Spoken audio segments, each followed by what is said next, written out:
नमस्कार दर्शकों, आपका एक बार पुनः हमारे YouTube चैनल सत्यार्थ दर्शन में बहुत बहुत स्वागत है। साथियों, यदि इन 7 लक्षणों वाली स्त्री यदि आपके घर में है तो आप यकीन मानिए आप कभी गरीब नहीं रह सकते। यदि आपकी पत्नी में, आपके घर की लक्ष्मी में ये 7 लक्षण हैं तो यकीन मानिए आप कभी दुखी नहीं रह सकते। तो साथियों, वो लक्षण कौन से हैं जो यदि किसी स्त्री में हो तो वो घर को स्वर्ग बना देती है। तो आज हम इन्हीं लक्षणों के बारे में चर्चा करेंगे और जानेंगे कि वो 7 लक्षण कौन कौन से हैं। वीडियो पर आगे बढ़ने से पहले हमारा आपसे एक छोटा सा निवेदन है, यदि आप हमारे चैनल पर पहली बार आए हैं तो कृपया चैनल को सब्सक्राइब कर लें, जिससे हमारा और तुम्हारा साथ हमेशा के लिए यूं ही बना रहे। साथियों, आपका और न समय बर्बाद करते हुए आ जाते हैं कहानी पर और जानते हैं उन लक्षणों के बारे में जो जिस स्त्री में हो तो वह घर को स्वर्ग बना देती है और उस घर में कुबेर महाराज अपना धन का भंडार खोल देते हैं। आज की कहानी बहुत ही प्रेरणादायक है। आज की ये कहानी आप भी सुने और अपने घर की महिलाओं को भी जरूर सुनाएं, जिससे वो इस कहानी से प्रेरणा लेकर अपने जीवन में इन 7 लक्षणों को अपने जीवन में उतार सकें। आज की कहानी बहुत ही ज्ञानवर्धक होने वाली है, अतः आपसे निवेदन है कृपया वीडियो की समाप्ति तक हमारे साथ बने रहें। अब चलते हैं कहानी की तरफ। साथियों, प्राचीन समय में एक नगर में एक राजा निवास करता था। राजा बहुत ही सुंदर, सुशील और प्रजा का हितैषी था। एक दिन उस राजा के मन में विचार आता है कि बहुत दिन हो गए शिकार किए बिना, क्यों ना जंगल में जाकर शिकार किया जाए। राजा अपना घोड़ा तैयार करता है और उस घोड़े पर सवार होकर शिकार करने के लिए चल देता है। जब वह राजा जंगल में शिकार ढूंढते ढूंढते जंगल के बहुत अंदर तक आ जाता है तो जंगल घना होने की वजह से वह राजा रास्ता भटक जाता है और किसी अन्य राजा की सीमा में घुस जाता है। राजा कुछ और आगे बढ़ता है तो देखता है एक बहुत ही सुंदर बगीचा है। बगीचा में बहुत ही सुंदर पेड़ पौधे लगे हुए हैं। उसमें से फूलों की भीनी भीनी सुगंध आ रही है। उस सुगंध से वह राजा इतना मदहोश हो जाता है कि वो अपना घोड़ा उस बगीचा की तरफ मोड़ देता है। साथियों, वो बगीचा वहां के राजा की बेटी का था, जिसमें उसकी बहुत ही सुंदर लड़की रहती थी। जब वो राजा उस बगीचा में प्रवेश होता है तो देखता है कि बगीचा में एक बहुत ही सुंदर कन्या, इतनी सुंदर कि इंद्र की अप्सराएं भी उसके सामने कुछ भी नहीं हो। राजा ने जब उस लड़की को देखा तो देखता ही रह गया। जब उस लड़की की नजर उस राजा पर पड़ती है तो वह उसके पास आती है और राजा से कहती है कि आप कौन हो और इस जनाने बाग में क्या कर रहे हो? क्या आपको पता नहीं है कि यह एक राजा की बेटी का बगीचा है और इसमें कोई पुरुष प्रवेश नहीं कर सकता। उस लड़की की बात सुनकर राजा कहता है, हे सुंदरी, मैं रास्ता भटककर आपके इस बाग में गलती से आ गया हूँ, लेकिन आपको देखकर मैं पागल सा हो गया हूँ। तुम इतनी सुंदर हो, आपसे सुंदर मैंने आज तक कोई लड़की नहीं देखी और आपको देखने के बाद हम चाहते हैं कि आप हमसे शादी कर लें। राजा की ये बात सुनकर वो लड़की राजा से बोली, हे पथिक, हम आपको जानते हुए नहीं और आपकी इस तरह से कहने की हमसे हिम्मत भी कैसे हो गई? आप जानते नहीं हम यहाँ के राजा की बेटी हैं और यदि किसी सैनिक की नजर तुम पर पड़ गई तो बेवजह अपनी जान से हाथ धोना पड़ेगा। उस लड़की की ये बात सुनकर वो राजा बोला, चाहे प्राण जाएं या रहें, लेकिन अब तो शादी करेंगे तो हम आपसे ही करेंगे। राजा की ये बात सुनकर वो कन्या बोली, या तुम हमसे शादी करना ही चाहते हो तो थोड़ा आगे जाकर मेरे पिता का महल है, वहां पर मेरे पिताजी रहते हैं। यदि वो हमारी तुम्हारी शादी करने के लिए तैयार हो जाएं, तो हमें आपसे शादी करने में कोई हर्ज नहीं है। उस कन्या की बात सुनकर वो राजा अपने घोड़े पर सवार हुआ और उस राज्य के राजा के महल की तरफ चल दिया। कुछ देर के बाद वो राजा उस राज्य महल में भी पहुंच गया और उस राजा से कहा कि हमें आपकी बेटी बहुत पसंद है और हम उससे शादी करना चाहते हैं। आए हुए पथिक की बात सुनकर वो राजा बोला, आप कौन हो, कहाँ से आए हो, पहले तो अपना परिचय दीजिए, शादी की बात तो हम बाद में करेंगे। उस राजा की बात सुनकर वो बोला, महाराज हम फला फला राज्य के राजा हैं और शिकार खेलते हुए हम जंगल में रास्ता भटक गए और जब हम आगे बढ़े तो हमें एक बगीचा दिखाई दिया और जब हम बाग में गए तो हमने देखा कि उसमें एक सुंदर सी कन्या है। जब हमने उनसे बात की तो उन्होंने बताया कि हम यहाँ के राजा की बेटी हैं और उसी की बात करने के लिए हम आपके पास आए हैं। हमें आपकी बेटी बहुत ही पसंद है और हम उनसे शादी मनाना चाहते हैं। जब राजा ने उस राज्य के राजा को अपना परिचय दिया तो उस राजा को वह राजा बहुत ही पसंद आया और उसने फौरन हाँ कर दी और अपनी बेटी की शादी उससे कर दी। और वो राजा उस बिटिया को लेकर अपने राज्य आ गया और सुखपूर्वक अपनी रानी के साथ जीवन बिताने लगा। कुछ दिनों के बाद उस राजा के मन में फिर शिकार खेलने का विचार आया, लेकिन इस बार राजा अकेला न जाकर अपने सैनिकों को भी उसने साथ ले लिया और शिकार करने के लिए वह जंगल को चल दिया। जब राजा जंगल को जा रहा था तो उसके मन में एक विचार आया कि हम तो अपनी रानी से बहुत ही प्रेम करते हैं और अपनी रानी पर बहुत ही विश्वास करते हैं, क्या हमारी रानी भी हमसे उतना ही प्रेम करती है जितना हम अपनी रानी से करते हैं। ये विचार जब राजा के मन में आया तो उसने सोचा क्यों ना हम अपने रानी की परीक्षा लें और देखें कि हमारी रानी भी हमें कितना प्यार करती हैं। ये विचार करके उसके मन में एक युक्ति आई और जब वह राजा जंगल में पहुंचा तो उसने एक हिरन का शिकार किया और उस हिरन का शिकार करके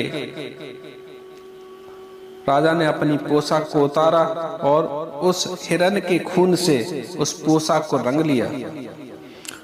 जब राजा के सैनिकों ने राजा को ऐसा करते देखा तो उन्होंने पूछा, महाराजा आप ये क्या कर रहे हैं? तो राजा ने कहा, अभी हमसे कुछ मत पूछिए, जब वक्त आएगा तब हम आपको सब कुछ बता देंगे। अब राजा ने एक अपने सैनिक को बुलाया और उससे कहा, आप हमारे महल में जाओ और हमारी रानी को ये सूचना दो कि महाराज और सैनिकों के काफिले पर शेरों के झुंड ने हमला कर दिया, जिसमें सभी सैनिक और महाराज उन शेरों के हमले में मारे गए। उसने वो तुरंत कपड़े उठाए और महलों की तरफ चल दिया। कुछ समय के बाद वो रानी के महलों में पहुंच गया। रानी अपने महलों की छत पर अपने केस सुखा रही थी। रानी के पास पहुंचकर वो सैनिक जोर जोर से रोने लगा और कहने लगा, महारानी गजब हो गया,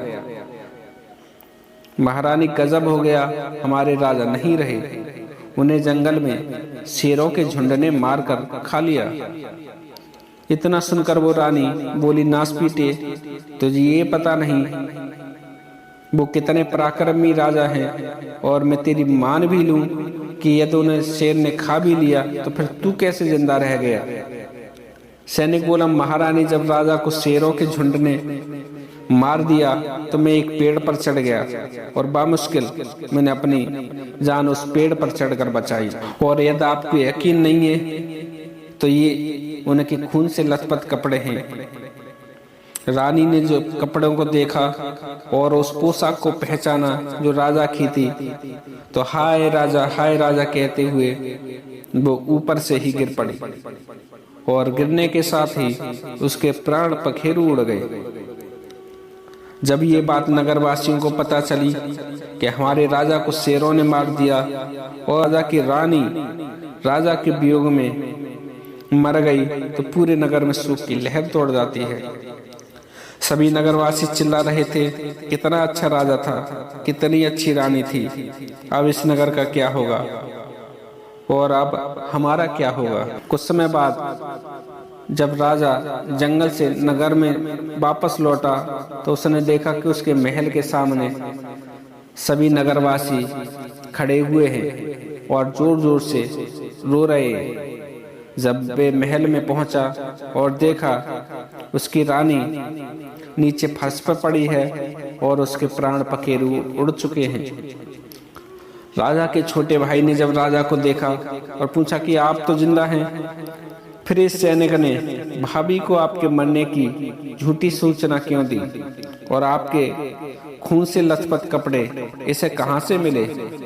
राजा के छोटे भाई की बातें जब नगरवासियों ने सुनी कि इस सैनिक ने राजा के मरने की झूठी सूचना हमारी रानी को दी है और इसकी वजह से हमारी रानी के प्राण गए हैं, तो सभी नगरवासी उस सैनिक को पीटने को दौड़े।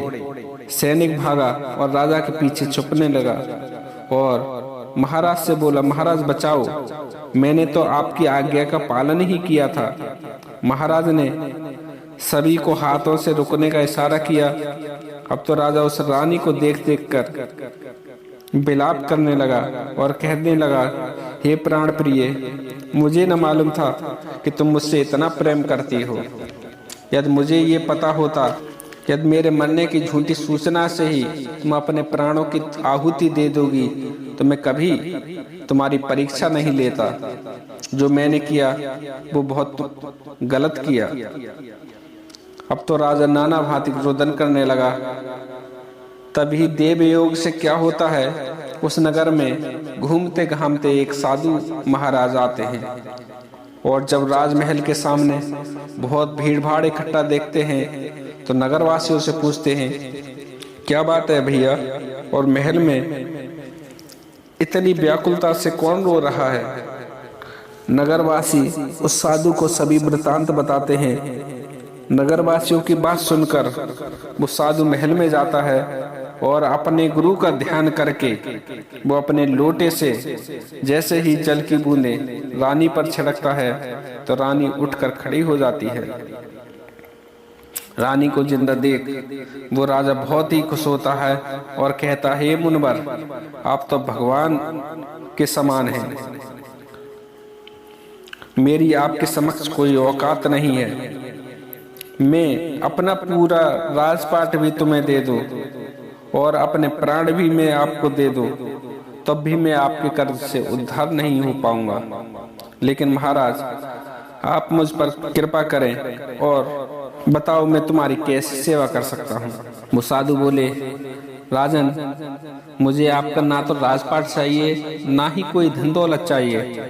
यदि तुम मेरी सेवा करना ही चाहते हो तो आपके राज्य के समीप जो जंगल है उसमें मेरी एक छोटी सी कुटिया बनवा दो, जिसमें मैं अपनी भजन संध्या कर सकूं। जब उस साधु की बात राजा ने सुनी तो तुरंत उसने अपने सैनिकों को और मंत्रियों को आदेश दिया कि महाराज की तुरंत ही कुटिया बनाई जाए। राजा की आज्ञा का पालन हुआ और कुछ ही समय में उन साधु महाराज के लिए कुटिया तैयार हो जाती है। अब महात्मा तो अपनी कुटिया में चले जाते हैं और राजा अपनी रानी के साथ प्रेम पूर्वक अपने महल में रहने लगता है।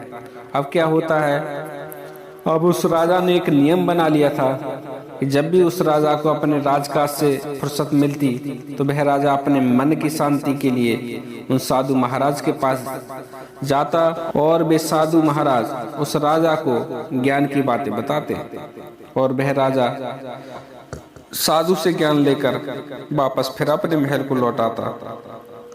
साधु की बातों का उस पर इतना प्रभाव पड़ा कि अब उसने पशु पक्षियों का शिकार करना भी बंद कर दिया और अपनी प्रजा की भलाई में जीवन बिताने लगा। और उस राजा को अपनी रानी से उस दिन की घटना के बाद और भी प्रेम बढ़ गया और उस राजा को अपनी रानी से पहले से ज्यादा लगाव होने लगा। एक दिन भैया क्या होता है, राजा उस साधु की कुटिया में जाता है तो देखता है कि साधु महाराज ध्यान पर बैठे हुए हैं और साधु की तरफ एक काला नाग बड़ा चला जा रहा है। राजा उस सर्प की तरफ भागा और उसकी पूंछ पकड़कर राजा ने उस सर्प को कुटिया से बाहर फेंक दिया। जब उस साधु ने इस घटना को देखा तो वह साधु उस राजा से बहुत ही प्रसन्न हुआ और उन्होंने अपनी झोली में हाथ डाला और उसमें से एक फल निकाला और वो फल उस राजा को देते हुए कहा, महाराज ये एक अमर फल है और इसे आप खा लीजिए। इसे खाने के बाद आप हमेशा के लिए जवान और अमर हो जाएंगे। राजा ने वो फल लिया और उस साधु को प्रणाम किया और उस फल को लेकर वो राजा अपने महलों की तरफ चल दिया। चलते चलते राजा सोचने लगा, साधु ने जो फल दिया है यदि उसे मैंने खा लिया तो मैं तो जवान हो जाऊंगा, लेकिन मेरी प्राणों से प्यारी मेरी रानी तो बूढ़ी हो जाएगी जो मुझसे इतना प्रेम करती है। अब क्या होता है भाइयों, वो राजा उस फल को नहीं खाता और उस फल को अपनी रानी को खिलाने का मन बना लेता है और वो सोचता है कि यदि इस फल को मेरी रानी खा लेगी तो वो हमेशा के लिए सुंदर और जवान बनी रहेगी। उधर साथियों क्या होता है, राजा का जो छोटा भाई था वह महल में घूम रहा था और घूमते घूमते वो राजा का भाई वहां पहुंच जाता है जहां पर घुड़साल थी। घुड़साल जहां घोड़े रहते। जब उसकी नजर घोड़ों पर पड़ी तो वो क्या देखता है कि घुड़साल के अधिकतर घोड़े बहुत ही दुर्बल हैं और उन्हें देखकर ऐसा लग रहा है जैसे उनके अभी प्राण निकल जाएंगे। राजा के छोटे भाई ने जब उन घोड़ों की ऐसी दुर्दशा देखी, तुरंत को बुलाया जो उन घोड़ों की देखरेख करता था और उससे गुस्से में बोला, यह आपने घोड़ों की क्या दशा बना रखी है? क्या इसी के लिए आपको तनख्वाह मिलती है? उस राजकुमार की बात सुनकर वो अस्पताल हाथ जोड़ते हुए बोला, हजूर इसमें हमारी कोई गलती नहीं है। राजा का छोटा भाई बोला, यदि आपकी गलती नहीं है फिर किसकी है? इन घोड़ों की देखरेख तुम्हारे जिम्मे है ना, और तुम कहते हो कि घोड़ों की दुर्दशा के लिए तुम्हारी कोई गलती नहीं है, फिर किसकी गलती है? उस राजकुमार की बातों को सुनकर वो अस्पताल बोला, महाराज जैसे ही रात के 12 बजते हैं तो आपकी भाभी घुड़साल में आती है और एक नया घोड़ा लेकर घुड़साल से तीर की भांति निकलती है और पता नहीं कहाँ जाती हैं। और जब वो घोड़ा को लेकर सुबह के 4 बजे जब वो आती हैं तो उस घोड़े की हालत बहुत ही खराब होती है और उस घोड़े को रानी इतना दौड़ाती है, जब वो वापस आता है फिर वो ना घास खाता है और वो ना पानी पीता है। इस कारण अधिकतर घोड़े दुर्बल होते जा रहे हैं। अश्वपाल की इतनी बात सुनकर राजा का भाई उस अश्वपाल से गुस्से में बोला, आप क्या कह रहे हैं? आपको पता भी है आप किस पर आरोप लगा रहे हैं? अश्वपाल बोला, महाराज अब आप चाहें हमें बख्शो या मारो, लेकिन जो सत्य था वो हमने आपको बता दिया, जिस कारण ये घोड़े दिन पर दिन दुर्बल होते जा रहे हैं। कुछ विचार करके राजा का वो छोटा भाई बोला, ठीक है, आज से इन घोड़ों की देखभाल हम करेंगे और इस घुड़साल में रात को भी रखवाली हम ही करेंगे और आज से तुम्हारी छुट्टी है। राजकुमार की बात सुनकर वो अश्वपाल बोला, ठीक है महाराज, जैसे आपकी आज्ञा। इतना कहकर वो राजा का छोटा भाई वहां से चला गया। उधर क्या होता है, वो राजा उस साधु से फल लेकर महल में आता है और रानी के शयन कक्ष में पहुंच जाता है। राजा को आया देख रानी पलंग से उठकर बैठ जाती है और इतनी जल्दी आने का कारण पूछती है। तो राजा कहता है, रानी ऐसी कोई बात नहीं है। और कहता है, रानी आज हम साधु महाराज की कुटिया में उनके दर्शन करने गए तो उन महात्मा ने हमें एक अमर फल दिया और उन्होंने कहा कि जो कोई इस फल को खा लेगा वह हमेशा के लिए जबान हो जाएगा। रानी बोली, ठीक है महाराज, तो आप खा लो इस फल को और हमेशा के लिए जबान हो जाओ। राजा बोले, नहीं नहीं, इसे हम नहीं खाएंगे और हमने निर्णय किया है कि इसे आप खा लें, क्योंकि तुम हमारी प्राण प्यारी हो, तुम यह जबान रहोगी तो तुम हमारे बुढ़ापे में अच्छे से देखभाल कर लोगी। लो ये तुम खा लो। रानी बोली, आपकी ये ही इच्छा है तो हम इसे खा लेंगे, लेकिन खाएंगे पूजा के बाद। राजा बोले, ठीक है, आपकी जो इच्छा, लेकिन इसे खा जरूर लेना।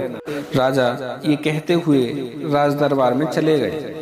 उधर क्या होता है साथियों, राजा का जो छोटा भाई था वो रात होने का इंतजार करने लगता है और सोचने लगता है कि आखिर रात में भाभी कहाँ जाती है, आज तो मैं पता लगा के ही रहूंगा। साथियों, रात होती है और वो समय भी आता है जिस समय वो रानी अपने प्रेमी से मिलने जाती थी। रानी अपने महलों से निकलती है और हमेशा की तरह घुड़साल में घुसी और एक नया घोड़ा लिया और उस पर सवार होकर जैसे ही घुड़साल से बाहर निकलती है वैसे ही वो राजा का छोटा भाई विक्रम उस रानी के सामने आ जाता है। विक्रम ने कहा, ठहर जाओ भाभी, आप इतनी रात में कहाँ जा रही हो? विक्रम को देखकर वो रानी एकदम चौंक कर रुक जाती है और बोलती है, तुम इतनी रात को यहाँ क्या कर रहे हो? विक्रम बोला, मेरी छोड़ो, पहले तुम मुझे ये बताओ, रोजाना रात को कहाँ जाती हो? मुझे तुम्हारी करतूतों का पता चल गया है। रानी बोली, तुम्हें यदि पता चल ही गया है तो ठीक है, अब अपनी जुबान को बंद रखना और मुझे जहाँ जाना है वहाँ जाने दो, नहीं तो तुम्हारे लिए अच्छा नहीं होगा। रानी की बात सुनकर वो राजा का छोटा भाई विक्रम बोला, भाभी जो होगा वो देखा जाएगा, लेकिन मैं अपने जीते जी तुम्हें भैया को इस तरह से धोखा नहीं देने दूंगा। दोस्तों, क्या होता है, वो रानी उस विक्रम की जिद के आगे बेबस हो जाती है और घोड़े से उतरती है और विक्रम को ये धमकी देते हुए वापस महलों में लौट जाती है कि आज तूने मुझे अपने प्रेमी से मिलने के लिए नहीं जाने दिया, कल से तू इस शहर में नहीं रह पाएगा।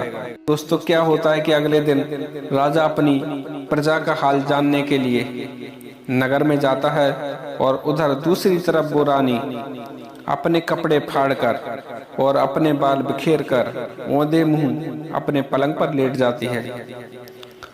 जब राजा नगर भ्रमण करके अपने महल में आता है और रानी को इस हाल में देखता है तो वह अपना आपा खो देता है और रानी से पूछता है कि आखिर तुम्हारा ये हाल किसने किया? मैं उसे अभी मौत के घाट उतार दूंगा। रानी अपना त्रिय चरित्र दिखाते हुए कहती है, जिसने मेरे साथ ये किया है वो तुम्हारा ही छोटा भाई विक्रम है।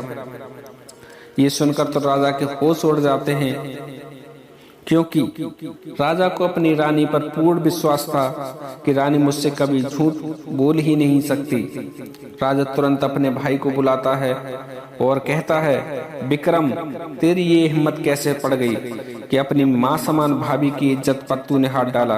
या तेरी जगह कोई और होता तो हम उसके एक पल में प्राण हर लेते, लेकिन तू हमारा माजाया भाई है, इसलिए आज और अभी हमारी नजरों से दूर हो जा और हमारे राज्य की सीमा में आज के बाद कभी दिखाई मत देना।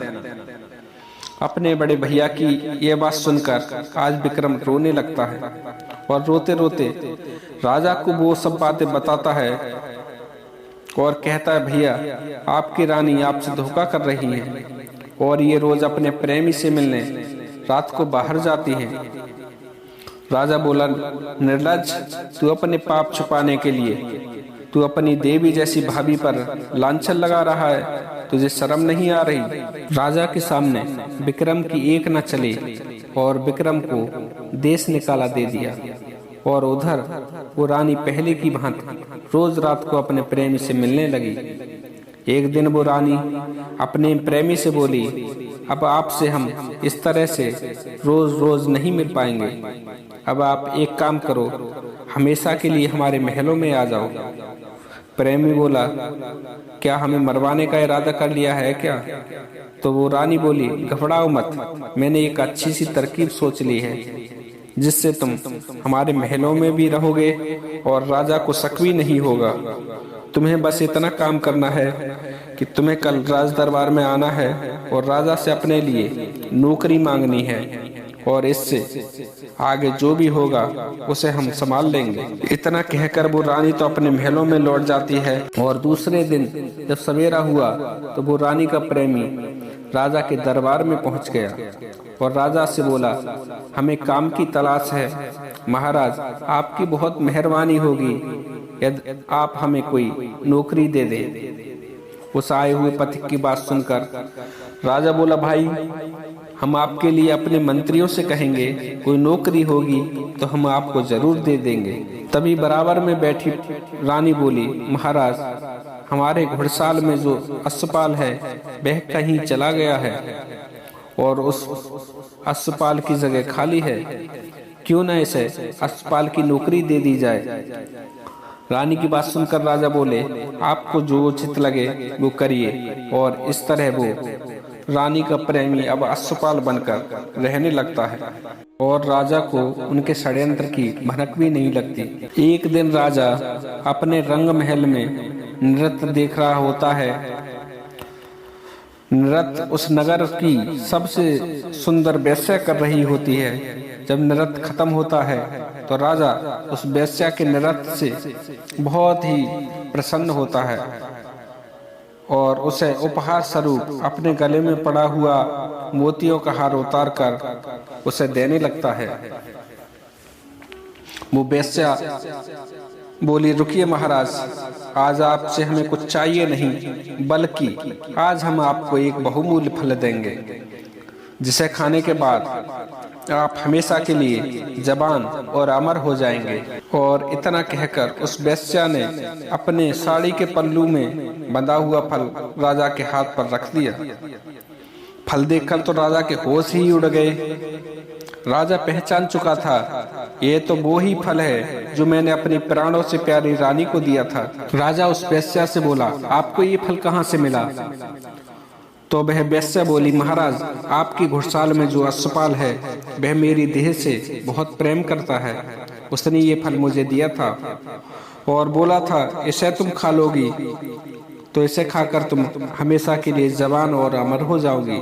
महाराज, मैंने सोचा मुझे वेश्या का जीवन मिला है और मेरी इस हाड़ मांस की काया से न जाने कितने पाप हुए हैं। यदि मैं इस फल को खाकर जवान और अमर हो गई तो इस देह से आगे भी न जाने कितने पाप होंगे। मैं ज्यादा जीकर क्या करूंगी? इससे तो अच्छा है ये अमर फल आप खा लें, जिससे आप प्रजा का अधिक दिनों तक पालन पोषण कर सकें। इसीलिए महाराज, मैंने ये फल नहीं खाया और आपके लिए ले आई। राजा ने वो फल लिया और वेश्या से कहा, तुम जाओ। अब क्या होता है, राजा ने अपने सैनिकों को बुलाया और उन्हें आदेश दिया कि तुरंत अश्वपाल को बंधक बनाकर लाओ। सैनिक गए और उस अश्वपाल को बंधक बनाकर दरबार में ले आए। राजा उस अश्वपाल से बोला, अश्वपाल, देखो, हमारे सामने झूठ बोलने की कोशिश मत करना, नहीं तो तुम्हारे शरीर से खाल खिंचवाकर तुमको चील कौओं को खिला दूंगा। यह सच बोले तो हो सकता है मैं तुम्हें छोड़ भी दूं। और इतना कहकर राजा ने अपनी पोशाक में हाथ डाला और उसमें से वो ही फल निकाला जो राजा ने रानी ने उस अश्वपाल को और उस अश्वपाल ने उस वेश्या को और उस वेश्या ने फिर से उस राजा को दिया था। वो फल देखकर अश्वपाल के पसीने छूटने लगे। अश्वपाल राजा से बोला, महाराज, यदि प्राणों की दुहाई हो तो मैं आपको बताऊं।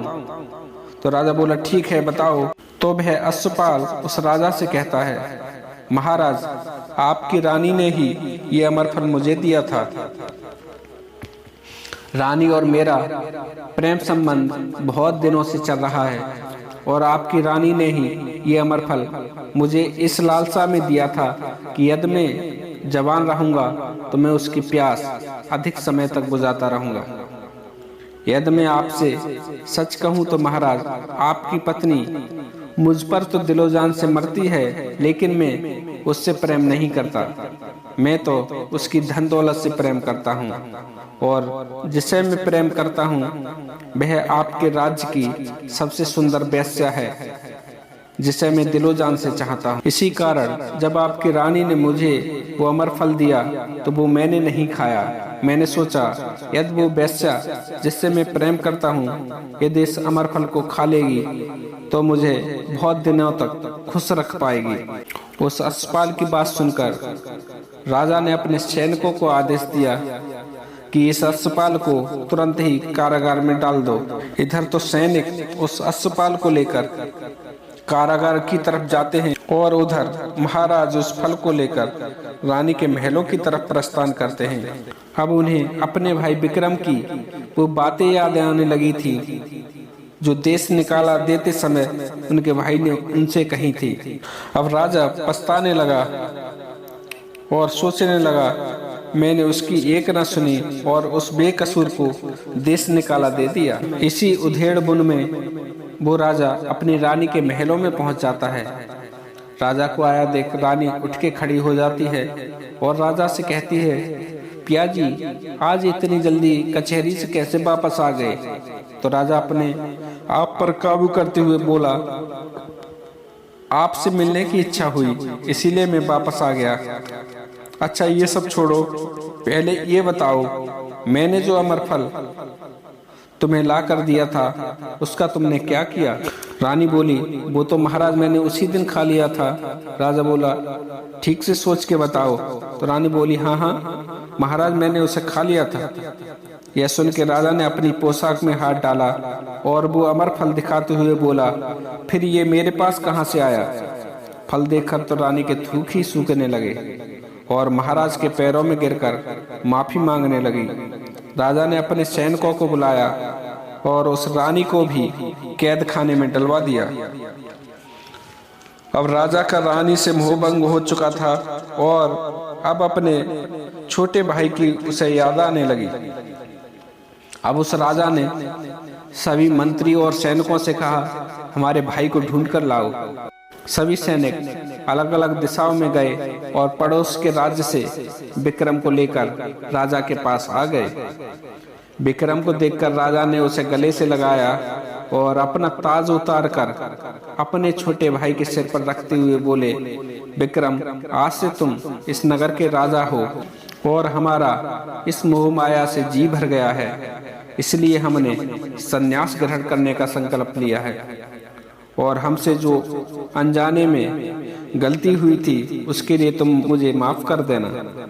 और इस तरह से वो राजा भर्तरी अपना राजपाट छोड़कर और रानी पिंगला को कैद खाने में डालकर और अपने भाई विक्रम को राजपाट देकर सन्यासी बनकर वहीं पहुंच जाते हैं जहां पर वो साधु रहते थे। वहीं पर वो साधु उस राजा को बताते हैं वो कौन से 7 लक्षण हैं जो जिस स्त्री में हों तो वो घर को स्वर्ग बनाकर घर को धन धान्य से भर देती है। अब हम आपको बताते हैं कि वो 7 लक्षण क्या हैं। सबसे पहला जो लक्षण है वह है पति का पत्नी को सम्मान करना। सम्मान करने का मतलब क्या है? इस पर एक रामचरितमानस में चौपाई है, वृद्ध रोग बस जड़ धनहीना अन्न बधिर क्रोधी अति दीना। इसका मतलब है चाहे पति बूढ़ा हो, चाहे पति रोगी हो, चाहे जड़ हो, चाहे धनहीन हो और चाहे क्रोधी स्वभाव वाला हो, फिर भी पतिव्रता स्त्री अपने स्त्री का सम्मान करती है। साधु ने जो दूसरा पतिव्रता का लक्षण बताया वह था सास ससुर की सेवा करना। यदि कोई स्त्री अपने सास ससुर की सेवा वैसे ही करती है जैसे वो अपने माता पिता की करती है तो उस घर में कभी कलह नहीं होती और वह खुशियों से भरा रहता है। और तीसरा लक्षण जो उन्होंने बताया वह था परिवार में सभी के साथ सुमति में रहना, यानी परिवार के सभी सदस्यों से सामंजस्य बना के रहना। चौथा लक्षण, जब पत्नी अपने पति को भोजन कराए तो ऐसे कराए जैसे माँ अपने बेटे को कराती है।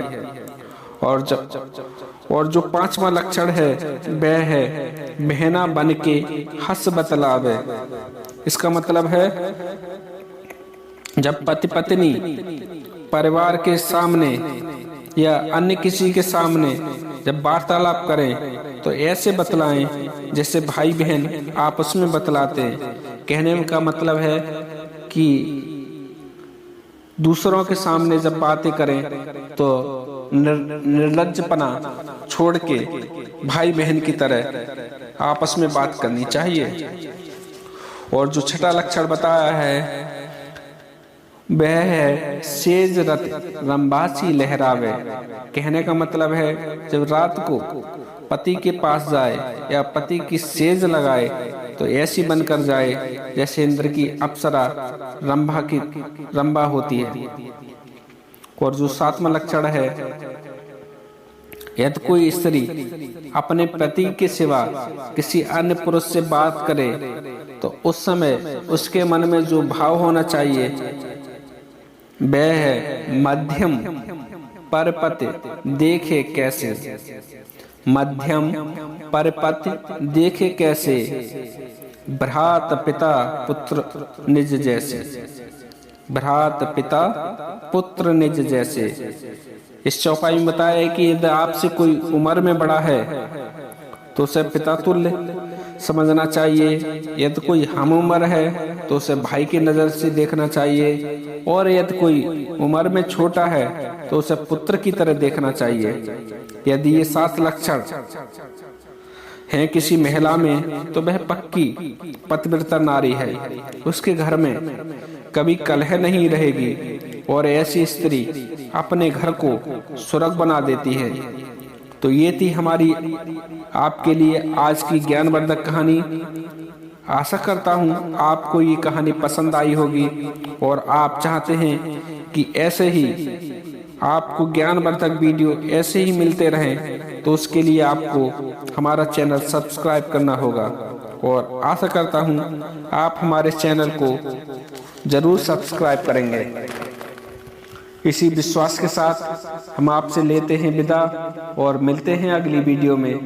आज की इस वीडियो को देखने के लिए आप सभी भाई बहनों का दिल से धन्यवाद।